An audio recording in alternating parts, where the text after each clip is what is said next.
Sir जैसे कि आज आपने सभी गार्डों को इकट्ठा किया है, इसका क्या मिशन है?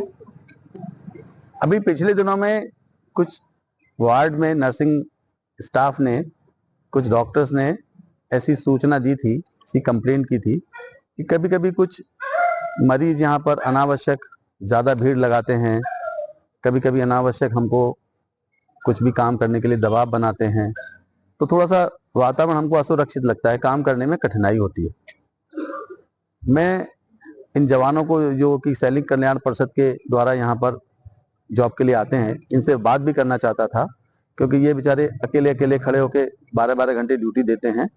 तो यहाँ अस्पताल का प्रधानाचार्य, कॉलेज का प्रधानाचार्य होने के नाते मुझे इनसे बात करने का एक मन भी था। मैंने इनकी चीफ से बात किया तो उन्होंने इस तरीके की परेड कराने का ऑफर दिया, क्योंकि सब लोग इसके आदी होते हैं। बहुत दिनों से परेड उन्होंने किया भी नहीं था, तो आज उसी के अंतर्गत यहाँ पर हमने इनको एड्रेस किया, इनकी परेड देखी, सब चुस्त फुर्त हैं, फुर्ती है।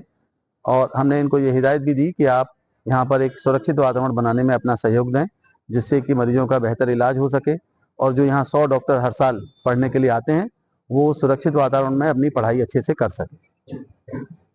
सुरक्षा और के नजर रखते हुए इन्होंने आपने इन्हें कोई पनिशमेंट या कोई चीजें ऐसी बताई जिससे कि ये सतर्क रहे? इनको हमने कहा है कि आप अलर्ट रहिए, कोई अगर आपको फालतू व्यक्ति दिखाई देता है, ऐसा लगता है कि ये अराजक है या इसका घूमना यहाँ पर क्यों बार बार हो रहा है, तो आप उसको टोकिए, उससे पूछिए आप यहाँ क्यों आए हैं, किसके साथ हैं।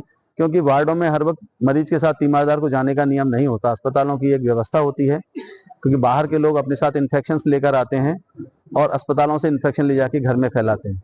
तो जो अस्पताल के वार्डों के जो नियम होते हैं उसकी एक मर्यादा होती है, इसलिए मरीजों के आने जाने का, मरीजों के रिश्तेदारों को आने जाने का एक समय निर्धारित किया जाता है, कि बीच बीच में डॉक्टर्स के राउंड भी होते हैं। तो इसलिए हमने इनको कहा है कि आप टोकें। सबसे पहला है, अगर आपको कुछ भी अप्रत्याशित लगता है तो उसमें टोकें, उसकी जानकारी लें, और अगर आपको कुछ भी इसमें संदिग्ध लगता है तो उसकी सूचना अपने सिक्योरिटी चीफ को दें, और हो सके तो उसका फोटो खींचकर वीडियो बनाकर सिक्योरिटी चीफ को उपलब्ध कराएं, जिससे उसके ऊपर उचित कार्रवाई कराई जा सके। ठीक।